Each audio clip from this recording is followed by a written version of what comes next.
హిందూత్వవాదం అంటే హిందువులపై మతపరమైన ఆంక్షలు విధించి మిగతా మతాలను నెత్తినెక్కించుకోవడం కాదని జనసేన అధిపతి పవన్ కళ్యాణ్ అన్నారు. జయకేతనం పేరిట పిఠాపురంలో నిర్వహించిన పార్టీ ఆవిర్భావ ఉత్సవాల్లో రైటిస్టో సెంటరిస్టో కాదని అన్నిటినీ ఆదరించే మానవతావాదినని తెలిపారు. 7 సిద్ధాంతాలతో పార్టీని నిర్మించుకున్నామని, వాటిని తప్పనిసరిగా పాటిస్తూ ముందుకు వెడతామని చెప్పారు. ఆ సందర్భంగా వైఎస్ఆర్సీపీ మీద, ఆ పార్టీ అధినేత మీద పరోక్షంగా చురకలు వేశారు. తన రక్తంలోనే హిందుత్వం ఉందని పవన్ కళ్యాణ్ మరోసారి ప్రకటించారు. తనకు హిందుత్వం సనాతన ధర్మం ఓట్ల కోసం కాదన్నారు. అందుకే ఆంధ్రప్రదేశ్లో జగన్ పాలన సమయంలో ఆలయాల మీద దాడులు జరిగినప్పుడు సంయమనం పాటించామన్నారు. రాముడు విగ్రహం తల నరికితే కోపం రాకూడదని చెప్పడానికి మీరెవరు? హైదరాబాద్లో ఓ నాయకుడు తమకు 15 నిమిషాల సమయం ఇస్తే హిందువులందరినీ అంతం చేస్తామని చెబితే మేము మాట్లాడకూడదా?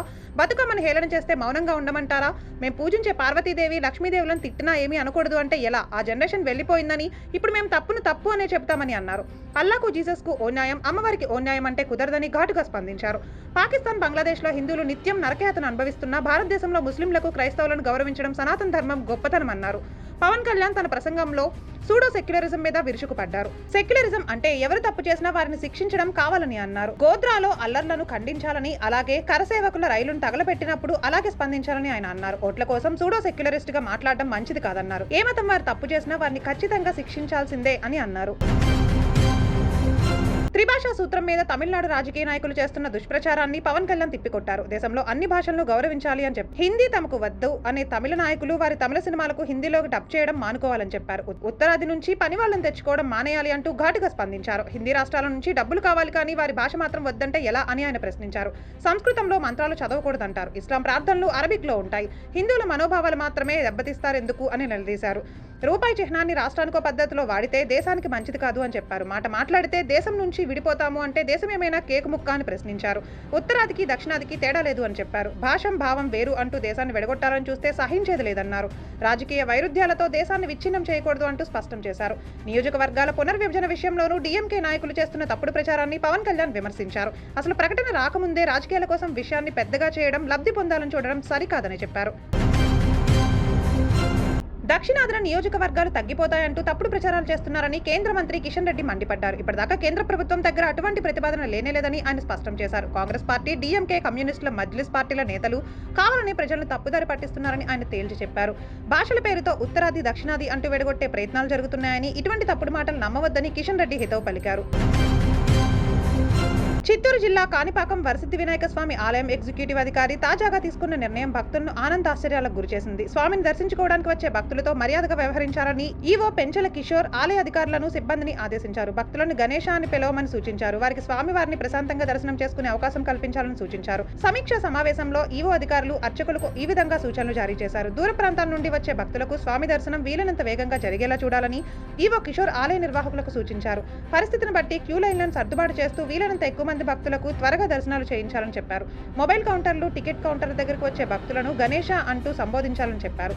ఆలయ పరిసరాలను పరిశుభ్రంగా ఉంచేలా చర్యలు తీసుకోవాలని చెప్పారు. కాకినాడలో ఓ తండ్రి హోలీ పండుగ రోజు తన 2 కొడుకులను చంపేసి తాను ఆత్మహత్య చేసుకున్న సంఘటన సంచలనం సృష్టించింది. ఎల్కేజీ 1వ తరగతి చదువుతున్న పిల్లలిద్దరూ పోటీ ప్రపంచంలో రాణించలేకపోతారనే భయంతో వారిని చంపేసినట్లు ఆ తండ్రి సూసైడ్ నోట్లో వివరించాడు. తాడేపల్లిగూడానికి చెందిన వానపల్లి చంద్ర కిషోర్ కాకినాడ వాకలపూడిలో ఓఎన్జీసీ ఆఫీసులో అసిస్టెంట్ అకౌంటెంట్ గా పనిచేస్తున్నాడు. భార్య తనుజ, కొడుకులు జోషిల్, నిఖిల్, అతని కుటుంబ సభ్యులు పిల్లలను సరిగ్గా చదవడం లేదనే కారణంతో ఈ మధ్యనే మరో స్కూల్ కు మార్చాడు. శుక్రవారం హోలీ పండుగ సందర్భంగా ఆఫీసులో వేడుకలకు చంద్రకిషోర్ కుటుంబంతో సహా హాజరయ్యాడు. పిల్లలకు యూనిఫామ్లు కుట్టించడానికి టైలర్ దగ్గరకు తీసుకువెళ్లి వస్తాను అంటూ భార్యను అక్కడే ఉంచి పిల్లలతో బయటకు వెళ్లాడు. ఎంతకీ రాకపోవడంతో భార్య ఇంటికి వెళ్లి చూస్తే కిషోర్ ఫ్యాన్ ఉరివేసుకుని శవమై కనిపించాడు. తలుపులు బలవంతంగా తెరిచి చూస్తే పిల్లలిద్దరూ కాళ్ళు చేతులు కట్టేసి నీళ్ల బాల్చీలో తల వరకు ముంచేసి ఉన్నారు. వారిద్దరూ ప్రాణాలు కోల్పోయారు. పిల్లలు సరిగ్గా చదవడం లేదని, ఇలాగే ఉంటే పోటీ ప్రపంచంలో గెలవలేరని, వారికి భవిష్యత్తు లేదని చంద్రకిషోర్ ఆందోళన వ్యక్తం చేశాడు. అందుకే వాళ్ళని చంపేస్తాను, చనిపోతున్నానని సూసైడ్ నోట్లో వివరించాడు. సర్పవరం పోలీసులు కేసు నమోదు చేసుకుని దర్యాప్తు చేస్తున్నారు. హైదరాబాద్లోని సైదాబాద్ కాలనీలో భూలక్ష్మీమాత దేవాలయంలో ఉద్యోగి మీద ఆగంతకుడు దాడి చేశాడు. అతని తల మీద ఏదో రసాయనం చల్లాడు. ఆగంతకుడు తనను ఎవరు గుర్తుపట్టకుండా ముఖానికి టోపీ, తలకు మాస్క్ ధరించాడు. ఈ సంఘటనకు సంబంధించిన దృశ్యాలు సీసీటీవీలో నమోదయ్యాయి. భూలక్ష్మీమాత గుడిలో అకౌంటెంట్ నరసింహరావు అలియాస్ గోపి గురువారం ఏదో పని చేసుకుంటూ కూర్చుని ఉన్నాడు. ఆ సమయంలో ఒక ఆగంతకుడు అక్కడికి వెళ్లి నరసింహరావును ఏవో వివరాలు అడిగాడు. నరసింహరావు ఆ వ్యక్తికి జవాబిచ్చేందుకు పుస్తకాలకు తొంగి చూస్తుండగా అతను నరసింహరావు తల మీద ఏదో రసాయనం చల్లాడు. జరిగిన సంగతి గ్రహించేలోగా అక్కడి నుంచి పారిపోయాడు. రసాయన పదార్థం ప్రభావంతో నరసింగరావు చాలా ఇబ్బంది పడ్డాడు. స్థానికులు అతన్ని ప్రైవేట్ హాస్పిటల్కి తరలించారు. విషయం తెలుసుకున్న పోలీసులు సంఘటనా స్థలానికి చేరుకొని వివరాలు సేకరించారు. దర్యాప్తు మొదలుపెట్టారు.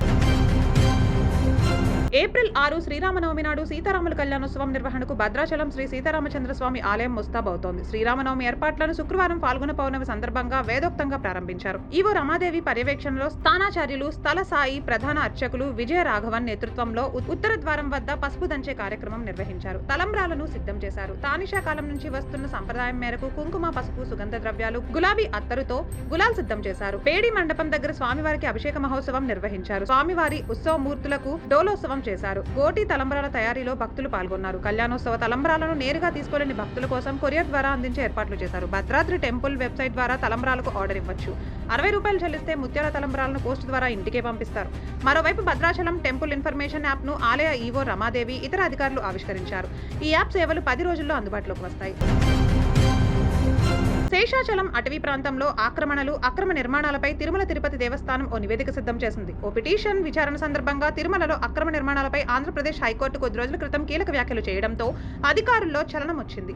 నిబంధనలకు విరుద్ధంగా నిర్వహిస్తున్న మఠాల వివరాలతో నివేదికను సిద్ధం చేసింది. తిరుమల పరిధిలో హిందూ ధర్మ ప్రచారం కోసం మాత్రమే ముఠాలకు భూములు కేటాయించాలి.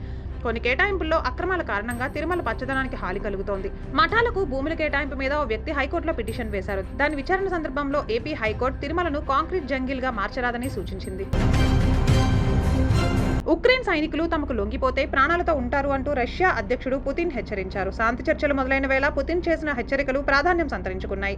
ఉక్రెయిన్ పట్ల కనికరం చూపాలి అంటూ అమెరికా అధ్యక్షుడు ట్రంప్ చేసిన సూచనల మేరకు వ్యవహరిస్తున్నామని పుతిన్ వ్యాఖ్యానించారు. ఉక్రెయిన్ సేవలు తాము ఆక్రమించుకున్న కరస్క్ ప్రాంతాన్ని వెంటనే విడిచి వెళ్లాలని పుతిన్ హెచ్చరించారు. ఉక్రెయిన్ సైనికులు లొంగిపోతే వారి ప్రాణాలకు హామీ ఇవ్వగలమని చెప్పారు. అంతర్జాతీయ యుద్ధ నేరాల ప్రకారం శిక్ష మాత్రం తప్పదు అని చెప్పారు. అమెరికా అధ్యక్షుడు ట్రంప్ శాంతి చర్చలకు పిలుపునిచ్చినా ఉక్రెయిన్, రష్యా తలపడుతూనే ఉన్నాయి. అమెరికా ఇప్పటికీ సాయం నిలిపేసిన ఉక్రెయిన్ ఐరోపా దేశాల నుంచి సాయం తీసుకుంటూ రష్యాపై పోరు కొనసాగిస్తోంది. పాకిస్తాన్ రైలు హైజాక్ సంఘటనలో కీలక మలుపు చోటు చేసుకుంది. తిరుగుబాటుదారులను అంతం చేశామని పాక్ సైన్యాధికారులు చెబుతుంటే దానికి విరుద్ధంగా బలోచ్ లిబరేషన్ ఆర్మీ ప్రకటన విడుదల చేసింది. రైలు హైజాక్ ఘటనలో 214 మంది పాక్ సైనికులను మట్టుబెట్టామని బలోచ్ తిరుగుబాటుదారులు ప్రకటించారు. అంతర్జాతీయ చట్టాలను గౌరవించి పాక్ జైళ్లలోని బలోచ్ తిరుగుబాటుదారులను విడుదల చేసేందుకు గాను 48 గంటల సమయం ఇచ్చామని, దాన్ని వారు సద్వినియోగం చేసుకోలేదని, అందుకే పాక్ సైనికులను చంపేశామని బలోచ్ తిరుగుబాటుదారులు ప్రకటించారు. చనిపోయిన తమ సహచరులకు నివాళులు అర్పించారు. బలోచ్ తిరుగుబాటుదారులు రైలు హైజాక్ చేసిన ఘటనలో 26 మంది చనిపోయారని, వారిలో 18 మంది పాక్ సైనికులు, మిగిలిన వారు తిరుగుబాటుదారులని పాకిస్తాన్ సైన్యం ప్రకటించింది. బలోచ్ తిరుగుబాటుదారుల తాజా ప్రకటనతో పాక్ సైనికుల వాదనలో నిజానిజాల మీద అనుమానాలు తలెత్తుతున్నాయి.